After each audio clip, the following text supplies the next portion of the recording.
Hello guys, welcome to my channel imbibe. And आज हम लोग नीट के सिलेबस के अकॉर्डिंग सबसे पहला चैप्टर 11th का एनसीईआरटी कवर करने की कोशिश करेंगे, द लिविंग वर्ल्ड। ठीक है, ये 11th की एनसीईआरटी का चैप्टर नंबर 1 है। जो बच्चे 12th में होंगे वो भूल चुके होंगे शायद, तो उनको ही याद दिला दूँ कि लिविंग वर्ल्ड जो है वो 11th का चैप्टर नंबर 1 है। और जो बच्चे 11th में पढ़ रहे हैं वो भी इसे सुनते रहें। तो ये वीडियो मैंने नीट के पर्पज़ से ही बनाया है वैसे तो, लेकिन जो बच्चे 11th में हैं उनके लिए भी ये हेल्पफुल है। तो चलिए आगे बढ़ते हैं कि जो लिविंग वर्ड है इसमें है क्या भाई। वर्ड जो भी होता है, ये जो लिविंग है वर्ड, ये भाई इसका इस चैप्टर का मतलब ही क्या है, लिविंग वर्ड को एक्सप्लेन करना, राइट। तो चलिए हम लोग ये देखते हैं कि वर्ल्ड में जो है दो तरह के ऑब्जेक्ट्स होते हैं, राइट। ये तो पता ही होगा कौन कौन से होते हैं। एक होता है लिविंग और दूसरा होता है नॉन लिविंग। राइटिंग मेरी थोड़ी बुरी आ रही है, काम चल जाए तो चला लेना भाई, कोशिश करूँगी साफ साफ लिखूँ। तो लिविंग और नॉन लिविंग होता है, राइट। तो अच्छा, अगर क्वेश्चन पूछा जाए या एग्ज़ाम में आ जाता है कि वायरसेस जो है आप उनको किस कैटेगरी में रखेंगे, कई बच्चे इसका आंसर दे लेंगे, है ना, बहुत होशियार हैं बच्चे आजकल। तो वायरसेस जो है वो लिविंग एंड नॉन लिविंग दोनों ही होते हैं क्या, कह सकते हैं क्या? क्यों भाई, वायरसेस जब तक लिविंग बीइंग के अंदर होते हैं या बाहर होते हैं तो क्या होते हैं, लाइफलेस होते हैं, राइट। और जैसे ही वो होस्ट में आते हैं वैसे ही क्या हो जाते हैं, एक्टिव हो जाते हैं, लिविंग हो जाते हैं। तो ये है वायरसेस के ऊपर भाई, इस तरह होता है। डिस्पाइट भाई इतना सारा डिस्टिंक्शन लिविंग के होने के बावजूद, जैसे प्लांट्स, एनिमल्स, फंजाई, बैक्टीरिया, इन सब ये सब क्या है, ये सब लिविंग है। नॉन लिविंग क्या क्या है भाई, आपके सामने टेबल होगी वो नॉन लिविंग है, लैपटॉप होगा वो नॉन लिविंग है, चल सकता है क्या? नहीं। तो फिर भी लेकिन बहुत डिफ़िकल्ट होता है किसी लाइफ को डिफ़ाइन करना, ठीक है। तो लाइफ को डिफ़ाइन करने के लिए ही ये चैप्टर में जो है 3 पन्ने तो इन्होंने इसी को डिफ़ाइन करने में, एक लाइफ को डिफ़ाइन करने में इन्होंने दे दिया है। ठीक है, कैरेक्टरिस्टिक्स क्या होते हैं लिविंग के। सबसे पहले तो अगर कैरेक्टरिस्टिक्स की बात की जाए कि लिविंग के कैरेक्टरिस्टिक्स क्या होते हैं, तो हम क्या क्या देखते हैं भाई, उनका ग्रोथ हो रही है कि नहीं हो रही है, ठीक है। मेटाबॉलिज्म की बात करते हैं, मेटाबॉलिज्म उनमें हो रहा है कि नहीं हो रहा है, ठीक है। उनके सेलुलर स्ट्रक्चर देखते हैं, है ना। और क्या क्या, और क्या क्या होता है, हीलिंग रिपेयर हो रहा है कि नहीं हो रहा है, मूवमेंट्स हो रहे हैं उनमें या नहीं हो रहे हैं, वेरिएशन है या नहीं है, राइट। ऑर्गेनाइजेशन उनका कैसा है, रिस्पॉन्ड कर रहे हैं कि नहीं, आप उनको स्टिमुलस दे रहे हैं तो वो रिस्पॉन्ड कर रहे हैं कि नहीं, जिसको कॉन्शियसनेस कहते हैं, है ना। कहते हैं कि नहीं कहते हैं? जो बच्चे पढ़ चुके हैं वो बताएं। आगे जो है रिप्रोडक्शन, ये सब क्या है, कुछ कैरेक्टरिस्टिक्स हैं लिविंग के। लाइफ स्पैन उनकी, कुछ बच्चे सोच रहे होंगे लाइफ स्पैन तो नॉन लिविंग की भी होती है। भाई लैपटॉप 4 साल चलेगा, 5वें साल पता नहीं ज़िंदा बचे कि ना बचे, है ना। अडेप्टेशन, ठीक है। तो ये सारे क्या हैं, ये कुछ कैरेक्टरिस्टिक्स हैं, किसके हैं, लिविंग के, ठीक है। अब जो है आगे बढ़ते हैं और क्या क्या चीज़ें हैं भाई। अगर एनसीईआरटी के अकॉर्डिंग मैं एक एक चीज़ें पढ़ पढ़ के बताऊँ आप लोगों को, तो इसमें इन्होंने पहले जो पैराग्राफ है जिसमें व्हाट इज़ लिविंग है भाई, पहला पैराग्राफ तो इसमें पूरा इंट्रो इन्होंने दे रखा है, उसको छोड़ दीजिए। उसमें कुछ ऐसा इंपॉर्टेंट या रॉकेट साइंस नहीं है जो आप ना समझ पाएँ। उसको लेके पता चला कुछ बच्चे घंटे पर उसको पढ़ रहे हैं, 2 बार पढ़ा, 3 बार पढ़ा, कुछ मिला ही नहीं, ठीक है। तो व्हाट इज़ लिविंग, लिविंग क्या होता है, तो मैंने ये कुछ कैरेक्टरिस्टिक्स बताई हैं, ठीक है।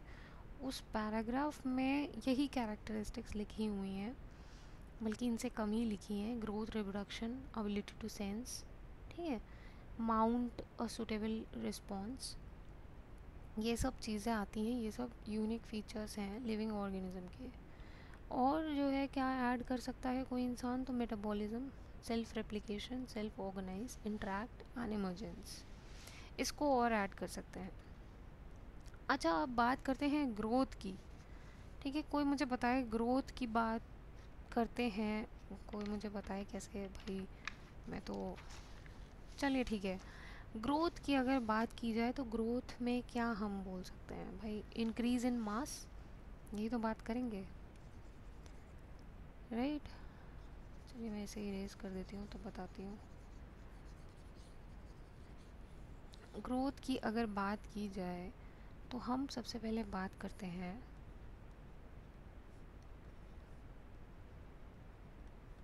ग्रोथ में क्या क्या आता है। जैसे increase in mass, increase in mass, और किस किस चीज़ की बात करते हैं, increase in number of cell. ठीक है, ये दो कैरेक्टर्स होते हैं किसके, ग्रोथ के। ठीक है, ये ग्रोथ के कैरेक्टर्स होते हैं। ये जो इंक्रीज इन मास है ये इरिवर्सिबल भी होता है। ठीक है, या ओवरऑल साइज़ जो होता है टिश्यू का या कोई ऑर्गेनिज्म के कुछ पार्ट हैं, इरिवर्सिबल भी होते हैं। कैसे होते हैं ये, तो ये आपकी एनसीईआरटी में नहीं दिया हुआ है, ये थोड़ा सा मैं एक्स्ट्रा बताऊंगी। ठीक है, तो इसमें क्या मैं बताना चाह रही हूँ कि दो तरीके से होता है सिंथेसिस सब्सटेंस का। ठीक है, दो टाइप के सब्सटेंस होते हैं। सुना भी होगा आपने, कहीं तो सुना होगा। अगर आपको याद आ रहा हो तो इसको फिर से याद कर लीजिएगा। एपोप्लाज्मिक, प्रोटोप्लाज्मिक, कुछ समझ में आ रहा है। प्रोटोप्लाज्मिक क्या होते हैं, तो प्रोटोप्लाज्मिक वो कंपोनेंट्स होते हैं लिविंग मैटर के, जैसे कि साइटोप्लाज्म, न्यूक्लियस। ठीक है, ये क्या है, प्रोटोप्लाज्मिक है। ठीक, एपोप्लाज्मिक वो नॉन लिविंग है सब्सटेंसेस, ये क्या होते हैं, ये लिविंग होते हैं। ये क्या होते हैं, नॉन लिविंग होते हैं, नॉन लिविंग, है ना। एपोप्लाज्मिक में क्या क्या आते हैं, तो एपोप्लाज्मिक वो होते हैं जो सेल्स से बने होते हैं, है ना, जो क्या हो जाते हैं, जो कंपोनेंट्स बन जाते हैं टिश्यूज़ के। ठीक है, वो एपोप्लाज्मिक होते हैं। तो ग्रोथ जो है वो होता कैसे होता है, कहाँ से होता है, एनाबॉलिज्म कैटाबॉलिज्म सुना है आप लोगों ने, किसी ने सुना है एनाबॉलिज्म कैटाबॉलिज्म, तो एनाबॉलिज्म कैटाबॉलिज्म इनका रिजल्ट होता है ग्रोथ। ठीक है, इन दो चीज़ों का रिजल्ट होता है ग्रोथ, इनके डिफरेंस का रिजल्ट होता है ग्रोथ। तो ग्रोथ जो है अगर होता है जब एनाबॉलिज्म या कोई सिंथेटिक प्रोसेस जो है वो कैटाबॉलिज्म को एक्सीड कर रहा होता है। अगर एनाबॉलिज्म और कैटाबॉलिज्म इक्वल है तो क्या होगा, कोई इंक्रीज नहीं होगा, नो इंक्रीज। ठीक है, क्या होगा, कब ग्रोथ होगी, ग्रोथ तब होगी जब एनाबॉलिज्म जो है वो एक्सीड करेगा कैटाबॉलिज्म को। ठीक है, और ग्रोथ जो है किस में एब्सेंट होगी, इसमें ग्रोथ एब्सेंट। ठीक, अब जो है ग्रोथ, डी ग्रोथ या नेगेटिव ग्रोथ क्या होती है, डी ग्रोथ या नेगेटिव ग्रोथ वो होती है जैसे कैटाबॉलिज्म अगर एक्सीड कर रहा है एनाबॉलिज्म, तो इसको कहते हैं डी ग्रोथ या नेगेटिव ग्रोथ कहते हैं। तो मास क्या होगा बॉडी का, वो डिक्रीज होगा। ठीक है, अब चलिए अच्छा बात कर लेते हैं किसकी, जो आपकी बुक में लिखा हुआ है, एनसीईआरटी वाले जितने भी हैं उनकी भी भाई बात कर ली जाए, वरना एनसीईआरटी वाले नाराज़ हो जाएंगे, बोलेंगे हाँ हमारा क्यों नहीं पढ़ाया जा रहा है। तो एनसीईआरटी में ये दो मेन पॉइंट्स जो मैंने ऊपर लिखे हुए हैं, जिसको मैंने इरेज नहीं किया है, ये तो लिखा ही लिखा है, ठीक है। इंक्रीज इन मास और increase in number of cell को क्या बोलते हैं? ग्रोथ बोलते हैं। ये क्या होते हैं? ट्विन कैरेक्टर्स होते हैं। किसके? ग्रोथ के। तो जो मल्टी सेलुलर ऑर्गेनिजम्स होते हैं वो कैसे ग्रो करते हैं? सेल डिवीजन प्रोसेस होता है, उसकी मदद से ग्रो करते हैं। जो लोग पढ़ चुके होंगे उन्हें पता है सेल डिवीजन क्या होता है। प्लांट्स में क्या होता है? ग्रोथ जो सेल डिवीजन की होती है वो कॉन्टीन्यूसली चलती रहती है। उनकी पूरी लाइफ, एंटायर लाइफ जब तक ख़त्म नहीं हो जाती, उनकी लाइफ स्पैन जब तक रहती है, तब तक क्या होता है? सेल डिवीजन के थ्रू ग्रोथ चलती रहती है प्लांट्स में। एनिमल्स में क्या होता है? ग्रोथ जो है कुछ सर्टेन एज पे देखी जाती है, ठीक है। जैसे हम जो है बढ़ना बंद कर देते हैं, बच्चे जो है जब तक छोटे होते हैं इंक्रीज़ करते जाते हैं ग्रोथ। एक टाइम आता है जब उनकी ग्रोथ रुक जाती है, ठीक है। तो वही यहाँ पे बात की जा रही है कि एनिमल्स में ये ग्रोथ जो है कुछ ही सर्टेन एज पे तक देखी जाती है। हाउएवर क्या होता है? सेल डिवीजन जो होता है वो कुछ सर्टेन टिश्यूज़ में कैसे होता है, क्यों होता है? To replace loss cells. जो सेल्स डिस्ट्रॉय हो जाते हैं या ख़त्म हो जाते हैं, तो उनको रिप्लेस करने के लिए क्या होता है? सेल डिवीजन होता है कुछ टिश्यूज़ में। यूनिसेलुलर ऑर्गेनिज्म में ये था, मल्टी सेलुलर ऑर्गेनिज्म की हमने बात की थी, ठीक है। मल्टी सेलुलर ऑर्गेनिज्म की बात की थी। यूनिसेलुलर ऑर्गेनिजम्स में क्या होता है? कैसे ग्रो करते हैं? यूनिसेलुलर में ये भी क्या होते हैं? ये भी सेल डिवीजन से ही ग्रो करते हैं भाई, ठीक है। इन्होंने अलग अलग ज़रूर लिख दिया है इसलिए ताकि आप डिफरेंस कर पाएँ, हालांकि दोनों में सेम तरीके से ही होती है। आप जो है लेकिन क्या कर सकते हैं, ईज़िली आप वही यूनिसेलुलर ऑर्गेनिजम्स को देख सकते हैं क्या? ऐसे नहीं देख सकते, लेकिन आप क्या करते हैं, जब हम लैब में जाते हैं, इन विट्रो कल्चर करते हैं, ठीक है, तो हम क्या करते हैं? सिंपली काउंट कर देते हैं नंबर ऑफ़ सेल जितने माइक्रोस्कोप के अंडर हम देख पाते हैं, ठीक है। तो मेजॉरिटी, लेकिन मेजॉरिटी ऑफ हायर एनिमल्स में क्या होता है और प्लांट्स में क्या होता है? ग्रोथ और रिप्रोडक्शन जो है म्यूचुअली एक्सक्लूसिव इवेंट्स होते हैं, ठीक है। तो इंक्रीज इन बॉडी मास को जो है कंसिडर किया जाता है एज ग्रोथ। जितने नॉन लिविंग ऑब्जेक्ट्स होते हैं वो भी ग्रो करते हैं कि नहीं करते हैं? वो भी ग्रो करते हैं, है ना। अगर हम इंक्रीज इन बॉडी मास को एक क्राइटेरिया रख दें ग्रोथ के लिए, तो वो भी करते हैं। करते हैं क्या? करते हैं कि नहीं? ये आप मुझे बताइए ज़रा, कमेंट सेक्शन में देखूँ ज़रा। माउंटेन्स, बोल्डर्स, सैंड मून्स, ये ग्रो करते हैं क्या? बिल्कुल ग्रो करते हैं, है ना। तो हाउएवर इसी तरीक़ा का क्या होता है, क्या होता है? ग्रोथ जो है नॉन लिविंग ऑब्जेक्ट्स में कैसे होता है? एक्यूमुलेशन से होता है। मान लीजिए कोई सैंड का, ऐसे मान लीजिए कोई फ्लैट सरफेस ही है, धीरे धीरे क्या हुआ, विंड के थ्रू क्या होता है, मिट्टी उड़ उड़ के इस जगह पे जा रही है, भाई सैंड ड्यून्स ऐसे ही तो बनता है ना। फिर यहाँ पे धीरे धीरे क्या होती जाती है, मिट्टी डे बाय डे इंक्रीज़ करती जाती है, राइट। ये क्या हो रहा है? ग्रोथ ही तो हो रहा है। हो रहा है कि नहीं हो रहा है? चलिए, तो आगे बात करते हैं। ग्रोथ जो है, इसलिए इसको डिफाइनिंग प्रॉपर्टी जो है नहीं समझा जाता है किसी भी लिविंग ऑर्गेनिज्म का, क्योंकि नॉन लिविंग थिंग्स भी क्या करते हैं? ग्रो करते हैं, ठीक है। तो अब जो है नेक्स्ट पॉइंट क्या लेते हैं हम लोग? नेक्स्ट पॉइंट उठा लेते हैं। जिन लोग को ये टॉपिक बोरिंग लग रहा है वो मेरा कोई और वीडियो देख सकते हैं और जिन लोगों के लिए ये नया है वो देख सकते हैं। चलिए आगे बढ़ते हैं। रिप्रोडक्शन नेक्स्ट देख लेते हैं, ठीक है। रिप्रोडक्शन को क्या हम कैरेक्टरिस्टिक्स मान सकते हैं या नहीं? हम क्या कर रहे हैं, एक तरीके से टेस्टिंग कर रहे हैं इन सब की, कि भाई इनको क्राइटेरिया ले सकते हैं कि नहीं। डिफाइनिंग प्रॉपर्टी हो सकते हैं, कैरेक्टरिस्टिक तो होते हैं, डेफिनेटली होते हैं, बट डिफाइनिंग प्रॉपर्टी होते हैं कि नहीं होते हैं। क्वेश्चन में इस तरह भी पूछा जा सकता है कि इनमें से कौन सी कैरेक्टरिस्टिक है, या इनमें से कौन सी डिफाइनिंग फीचर्स हैं, कैरेक्टरिस्टिक हैं। तो आपको ध्यान से टिक करना होगा क्वेश्चन ऑप्शन को। अब चलिए बात करते हैं रिप्रोडक्शन की। तो रिप्रोडक्शन भी कैरेक्टरिस्टिक होता है लिविंग ऑर्गेनिज्म का, ये हम लोग देख चुके हैं। मल्टीसेलुलर ऑर्गेनिज्म में क्या होता है, रिप्रोडक्शन जो है क्या होता है, रिप्रोडक्शन का मतलब ये होता है प्रोडक्शन प्रोजेनी का, है ना, या ऑफस्प्रिंग जो है उनका प्रोडक्शन। ठीक है, या तो वो एक जैसे ही होते हैं या तो मोर और लेस थोड़े से ही सिमिलर होते हैं या थोड़े डिफरेंट होते हैं। तो ऑर्गेनिज्म जो है वो दो तरीके से रिप्रोड्यूस करते हैं, ये भी आप लोग जानते होंगे। एसेक्सुअल, दो मोड्स ऑफ रिप्रोडक्शन होते हैं, right. Asexual, sexual mode of reproduction होते कि नहीं होते।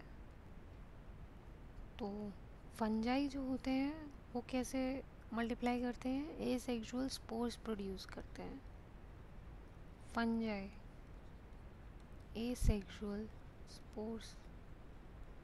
आगे जब हम लोग प्लांट किंगडम पढ़ेंगे तो उसमें और डिटेल पढ़ेंगे फंजाई कैसे रिप्रोड्यूस करते हैं। ठीक है, लोअर प्लांट्स, लोअर ऑर्गेनिजम्स जैसे कि यीस्ट और हाइड्रा, इनमें कैसे होता है, ये इनमें बडिंग होता है। ये पॉइंट्स याद कर लीजिए या कहीं पे लिख लीजिए, एनसीईआरटी में यही कुछ मेन पॉइंट्स हैं, या बुक में ही कहीं हाईलाइट कर लीजिए। यही एग्जाम्पल्स ही मेन होते हैं, यही इन्हीं से क्वेश्चंस फ्रेम होते हैं, वरना डेफिनेशन और ये सब कुछ भी नहीं आता है। ठीक है, नीट इज़ नॉट बोर्ड का एग्ज़ाम। ठीक है, अब चलते हैं, इनमें क्या होता है, बडिंग होता है। प्लेनेरिया की बात अगर की जाए, प्लेनेरिया होता क्या है, फ्लैट वॉर्म होते हैं। एनिमल किंगडम में अभी आप लोग देखेंगे, उसके बारे में भी पढ़ेंगे। तो प्लेनेरिया में हम लोग को ट्रू रीजनरेशन बहुत ही इम्पोर्टेंट है, ट्रू रीजनरेशन देखने को मिलता है। ठीक है, ट्रू रीजनरेशन क्या होता है, जैसे कि अगर मान लीजिए प्लेनेरिया का कोई बॉडी पार्ट जो है वो टूट गया है, तो वापस से क्या होता है, या लॉस्ट हो गया है तो वापस से क्या होता है, वो रीजनरेट कर जाता है। ठीक है, वो पूरा पूरा एक ऑर्गेनिज्म बनने की टेंडेंसी रखता है। ठीक है, बाकी फंजाई में, फिलामेंटस एल्गी में, प्रोटोनीमा ऑफ मॉस, ये भी इम्पोर्टेंट है। फंजाई, फिलामेंटस एल्गी और प्रोटोनीमा ऑफ मॉस, जिन लोगों को एनसीईआरटी बिल्कुल भी नहीं पसंद है पढ़ना, वो लोग घबराए ना या डरे ना। मैं एक एक पॉइंट उसका जो भी इम्पोर्टेंट है, एक एक चीज़ मैं आपको बता रही हूँ लाइन बाय लाइन, तो ये आपका कवर हो जाएगा इससे। ये क्या है, इनमें क्या होता है, फ्रैगमेंटेशन के थ्रू होता है रिप्रोडक्शन। ठीक है, जल्दी में अगर मैं स्पेलिंग या कोई प्रोनाउंसिएशन गलत बोल देती हूँ तो मेरा मजाक मत उड़ाइएगा, ठीक है। चलिए आगे बढ़ते हैं। रिप्रोडक्शन अभी लेकिन पूरा नहीं हुआ है। चलिए अब ये देखते हैं, इसमें इतने एग्जांपल्स तो हमने देख लिए। जब अच्छा यूनिसेलुलर ऑर्गेनिजम्स की तो बात की ही नहीं, यूनिसेलुलर ऑर्गेनिजम्स की जब बात की जाए तो जैसे एल्गी है, अमीबा है, ये जो है सिनोनिमस होते हैं ग्रोथ के साथ। रिप्रोडक्शन जो है इनमें सिनोनिमस होता है ग्रोथ के साथ, जैसे increase in number of cell. ठीक है, तो रिप्रोडक्शन और ग्रोथ इनमें एक ही जैसी बात होती है। ठीक, तो ग्रोथ को जो है हमने ऑलरेडी जो है इक्विवेलेंट किसके माना है, increase in number of cell या मास। ठीक है, तो हम ये देखते हैं कि सिंगल सेल्ड ऑर्गेनिज्म जो होते हैं वो बहुत ज़्यादा क्लियर नहीं होते हैं अपने दोनों टर्म्स को लेके, ग्रोथ और रिप्रोडक्शन में। ठीक है, बहुत सारे ऑर्गेनिजम्स ऐसे होते हैं जो रिप्रोड्यूस भी नहीं करते हैं, ये भी क्वेश्चन आ चुका है नीट में। तो बहुत इम्पोर्टेंट मैं बताने जा रही हूँ अभी एक और चीज़। बहुत सारे ऑर्गेनिजम्स ऐसे होते हैं, लिविंग ऑर्गेनिजम्स, जो रिप्रोड्यूस नहीं करते हैं। 3 ही एग्जाम्पल दिए हुए हैं बुक में, और इसीलिए ये इम्पोर्टेंट है। हर जगह देखिए बुक में जानबूझ के 3-3 एग्जाम्पल्स दिए जाते हैं, है ना, जानबूझ के। तो जिससे आपको समझ में आ जाए कि इनसे क्वेश्चन बन सकता है भाई। स्टेराइल वर्कर बीज, म्यूल्स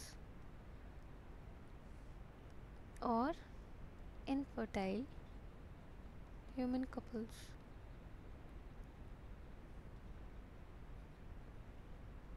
ठीक है, तो ये 3 ऐसे हैं जो रिप्रोड्यूस नहीं करते हैं लिविंग होने के बावजूद। तो अब इससे क्या निष्कर्ष निकला?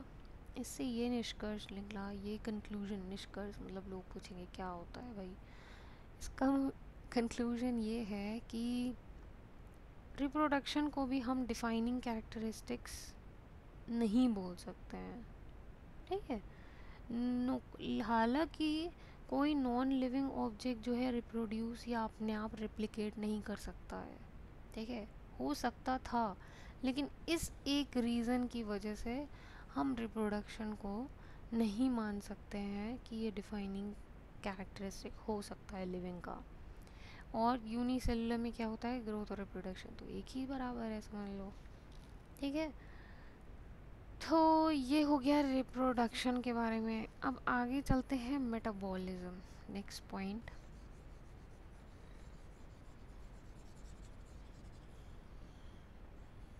नेक्स्ट पॉइंट है मेटाबॉलिज्म। जिनको लग रहा है कि मेरी स्पीड बहुत स्लो है वो लोग फास्ट करके देख सकते हैं। हर चीज़ का सल्यूशन है, राइट। चलिए मेटाबॉलिज्म में आगे बढ़ते हैं। जो अनदर कैरेक्टरिस्टिक्स जो लाइफ का होता है वो मेटाबॉलिज्म है। मेटाबॉलिज्म क्या है भाई, सारे ऑर्गेनिज्म में कुछ ना कुछ केमिकल्स होते हैं, हमारी बॉडी में भी कुछ केमिकल्स हैं, है ना। हम खा रहे हैं, हम उसको पचा रहे हैं, ठीक है। तो केमिकल एक्शन है, केमिकल्स हैं हमारी बॉडी में, छोटे बड़े जैसे भी हैं, है ना। किसी दूसरे क्लास के हैं, साइज़ के हैं, फंक्शन के हैं, कि जो भी हैं, है ना, वो कॉन्स्टेंटली अब हमारी बॉडी में बन रहे हैं और किसी ना किसी अदर बायोमोलिक्यूल में चेंज हो रहे हैं। डाइजेशन प्रोसेस क्या है, केमिकल प्रोसेस है कि नहीं है, मुझे कमेंट सेक्शन में बताएं। जो लोग भी ये वीडियो देख रहे हैं मुझे कमेंट सेक्शन में बताएं कि डाइजेशन केमिकल प्रोसेस है, बायोलॉजिकल है या फिज़िकल है। मतलब करेक्ट करेक्ट वर्ड आप क्या बोलेंगे, डाइजेशन कैसा प्रोसेस है। ठीक है, तो क्या होता है, कॉन्स्टेंटली हमारी बॉडी में बन रहा है, चेंज होता है बायोमोलिक्यूल्स में, कार्बोहाइड्रेट में, प्रोटीन, फैट्स, इन सब में। तो इस कन्वर्जन, ये जो कन्वर्जन्स हैं ये क्या है, ये मेटाबॉलिक रिएक्शंस हैं। अब ये केमिकल हैं कि फिज़िकल हैं, ये मुझे कमेंट सेक्शन में मैंने कहा है, बताइए। बहुत सारे ऐसे थाउजेंड्स ऑफ मेटाबॉलिज्म की मेटाबॉलिक रिएक्शंस हैं जो साइमल्टेनियसली भी हमारी बॉडी में होती रहती हैं, कई सारे लिविंग ऑर्गेनिजम्स में होती रहती हैं, है ना। चाहे वो यूनिसेलुलर ऑर्गेनिज्म हो, चाहे वो मल्टी सेलुलर ऑर्गेनिज्म हो। जो पॉइंट आप लोगों को लगे कि मैं ये इम्पोर्टेंट है, नोट करना चाहिए, वो नोट कर लीजिए। हालांकि मैं जो पॉइंट ऐसा लगेगा कि आपको नोट करने लायक है, मैं खुद लिख दूँगी बोर्ड पे, ठीक है। तो मेटाबॉलिज्म चाहे यूनिसेलुलर हो चाहे मल्टी सेलुलर हो, ठीक है, होता है मेटाबॉलिक रिएक्शन सब में। सारे प्लांट्स, सारे एनिमल्स, फंजाई, माइक्रोब्स, इन सभी में मेटाबॉलिज्म होता है। तो मेटाबॉलिज्म की डेफिनेशन अगर कोई पूछे तो क्या बोलेंगे, sum total of all chemical reaction, sum total of all the chemical reactions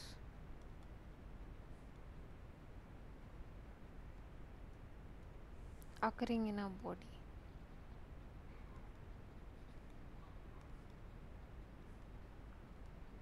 इसको क्या बोलते हैं, इसको बोलते हैं मेटाबॉलिज्म। ठीक है, चलिए आगे बढ़ते हैं। मेटाबॉलिज्म हो गया इसकी डेफिनेशन।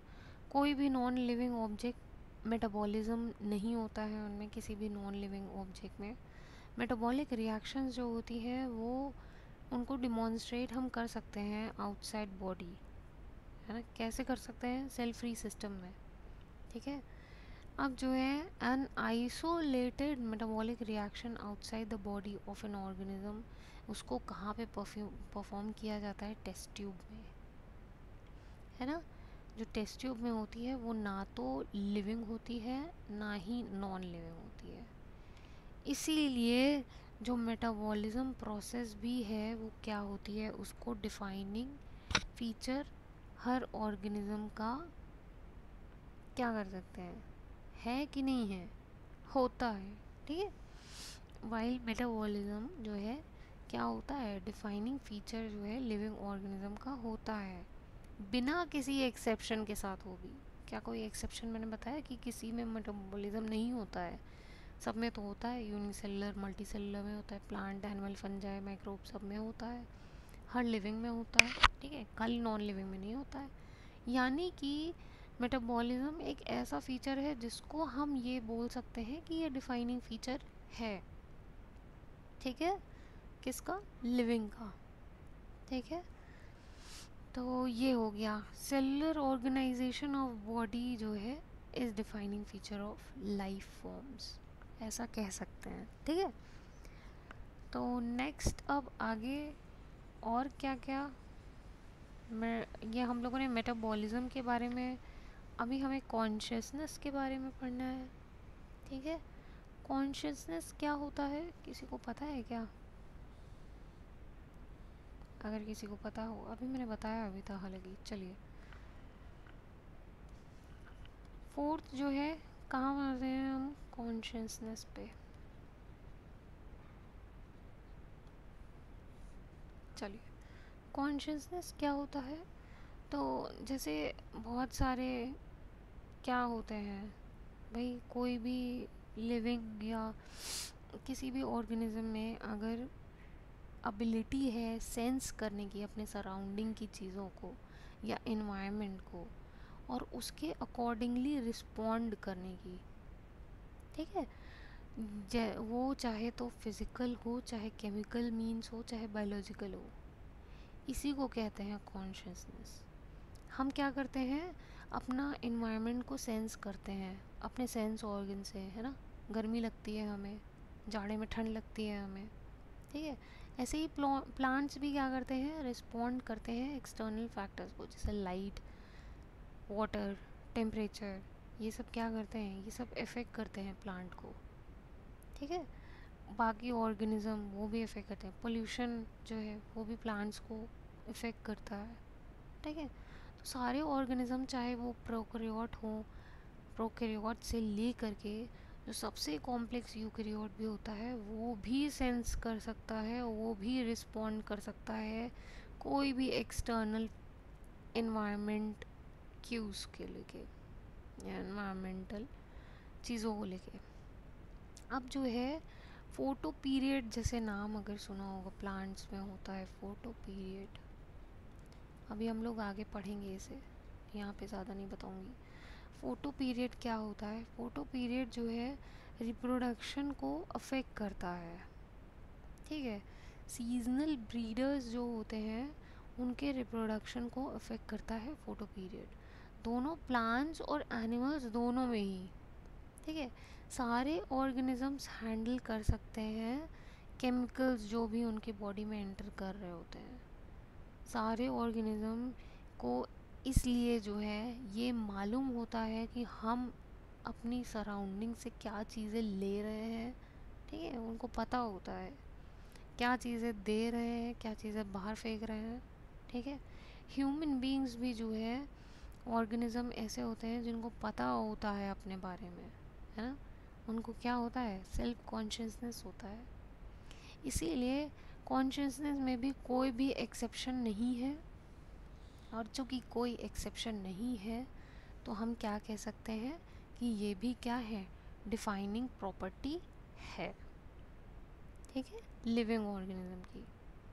ठीक, तो ये हो गया आपका डिफाइनिंग प्रॉपर्टीज़ जो आपके इधर एनसीईआरटी में दे रखे हैं।